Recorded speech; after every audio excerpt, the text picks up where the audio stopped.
दादा शाळेला उशीर होतोय, चल. हो आलो ताई. आलो.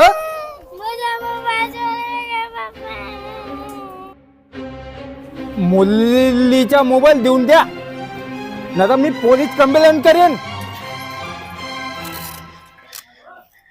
दादा शाळेतून यायला एवढा उशीर का झाला? मित्रांबरोबर होता त्यामुळे उशीर झाला. दादा तुला माहितीये उद्या रक्षाबंधन आहे. हे घे दीदी, तुला नवे कपडे. नवे कपडे? भाऊ तू शेजाऱ्याचा मोबाईल चोरी करून मला कपडे आणले.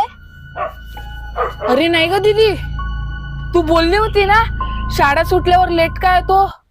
मी शाळा सुटल्यानंतर हमाली काम केलं कपडे घेण्यासाठी, आणि तो मोबाईल त्यांना सापडला. त्याच्या काकाच्या मुलगाने चोरी केला होता.